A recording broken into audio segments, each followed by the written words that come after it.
చాలా బాగా నటిస్తున్నావు కదా. ఆదివారం తెల్లబట్టలు వేసుకుని చేతిలో బైబిల్ పట్టుకుని స్టేజి మీద పాటలు పాడుతూ ప్రార్థనలు చేస్తూ అందర్నీ నమ్మిస్తున్నావు.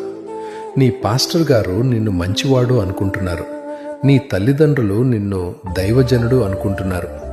కానీ అర్ధరాత్రి ఆ ఒంటరి గదిలో తలుపులు వేసుకుని నువ్వు ఏం చేస్తున్నావో ఎవరికైనా తెలుసా?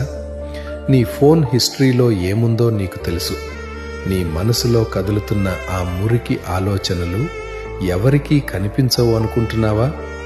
నువ్వు లోకానికి ముసుగు వేయగలవు, కానీ నిన్ను సృష్టించిన దేవుని కళ్ళలోకి ఎలా చూడగలవు? ఆ కళ్ళు అగ్ని జ్వాలల వంటివి.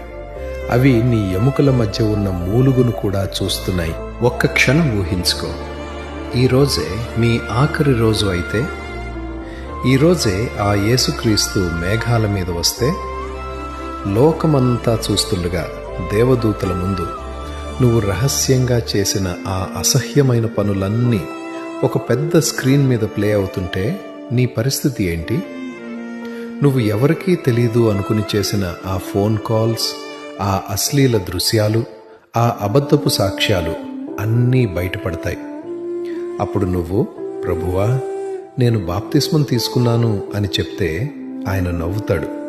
బాప్తిస్మం తీసుకున్నది పాపం చేయటానికి లైసెన్స్ అనుకున్నావా అని నిలదీస్తే నీ దగ్గర సమాధానం ఉందా?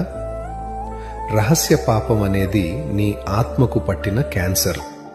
అది నిన్ను లోపల నుండి కుళ్ళిపోయేలా చేస్తోంది. నువ్వు దేవుని బిడ్డవు కాబట్టే నీకు ఈ హెచ్చరిక వస్తోంది. అన్యుల గురించి దేవుడు పట్టించుకోకపోవచ్చు, కానీ తన రక్తం పెట్టి కొన్న నీవు ఇలా నాశనమైపోతుంటే ఆయన ఊరుకోడు. పాపాన్ని ప్రేమిస్తూ దేవుని దగ్గర నటిస్తూ నువ్వు పరలోకం వెళ్తాను అనుకుంటున్నావా? భ్రమపడకు. పరలోకంలో అపవిత్రతకు తావులేదు.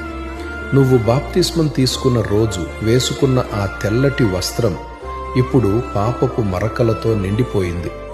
ఆ మరకలతో నువ్వు పెళ్లి విందుకు వెళ్ళలేవు. ఈ క్షణమే నీ తప్పు నీకు భయం కలిగించాలి. నీ పాపం నిన్ను వెంటాడాలి. చెమటలు పడుతున్నాయా? గుండె వేగంగా కొట్టుకుంటోందా? అయితే మంచిది, నీ మనస్సాక్షి ఇంకా చచ్చిపోలేదన్నమాట.